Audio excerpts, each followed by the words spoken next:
Dewan Pimpinan Daerah atau DPD PDI Perjuangan Wilayah Riau angkat bicara soal penangkapan Bupati Kepulauan Meranti Muhammad Adil. Menurut Ketua DPD PDI Perjuangan, Bupati Kepulauan Meranti bukanlah kader dari Partai PDI Perjuangan.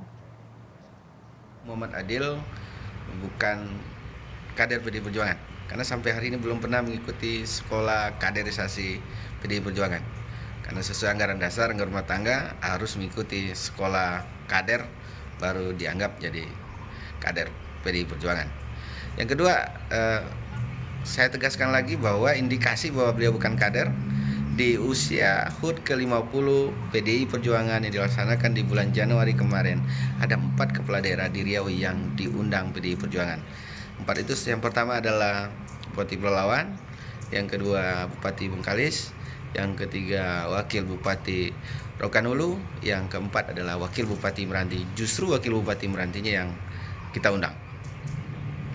Dan yang ketiga tentu kami tegaskan DPD PDI Perjuangan Provinsi Riau mendukung penuh pemberantasan korupsi yang dilakukan oleh KPK. Informasi terkini terkait penangkapan Bupati Meranti. Kita bergabung dengan Renata Panggalo, jurnalis Kompas TV langsung dari Gedung Merah Putih KPK. Renata, selain Bupati, siapa saja yang ditangkap dan dibawa KPK saat ini diperiksa?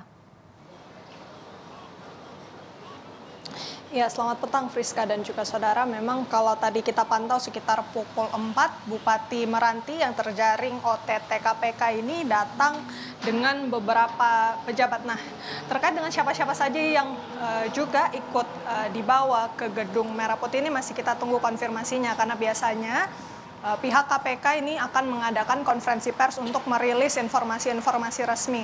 Tetapi terkait dengan kasusnya sendiri memang sudah ada beberapa dugaan. Kalau kita konfirmasi tadi kepada Wakil Ketua KPK Nurul Gufron yang mengatakan bahwa kasus ini terkait dengan dugaan suap pengadaan jasa umroh dan juga pemotongan anggaran-anggaran di lingkungan pemerintahan Kabupaten Meranti. Kita ketahui kemarin KPK telah melakukan operasi tangkap tangan kepada beberapa pejabat yang termasuk Bupati Meranti yakni Muhammad Adil. Ada beberapa pejabat yang ikut terjaring, jumlahnya ini puluhan dan kami masih menunggu konfirmasinya. Tetapi dalam OTT itu juga ikut digeledah dan disegel beberapa ruangan seperti ruangan sekretaris daerah atau sekda, kemudian ruangan humas dan protokol, serta beberapa ruangan kepala bagian. Terkait barang bukti yang ikut diamankan dalam operasi tangkap tangan ini ada berupa uang tunai, tetapi untuk jumlahnya ini juga belum ada konfirmasinya dari pihak KPK, karena memang masih terus dilakukan pemeriksaan dan akan terus dikonfirmasi juga kepada pihak terperiksa terkait dengan uang yang kemudian sudah disita dalam OTT kemarin. Dan tentu KPK kini memiliki waktu sekitar 1 kali 24 jam untuk menentukan status hukum dari para terperiksa yang dibawa ke Gedung Merah Putih KPK sore tadi. Oke, KPK masih memeriksa Bupati Meranti dalam dugaan suap jasa umroh. Renata Panggalo langsung dari Gedung KPK Jakarta.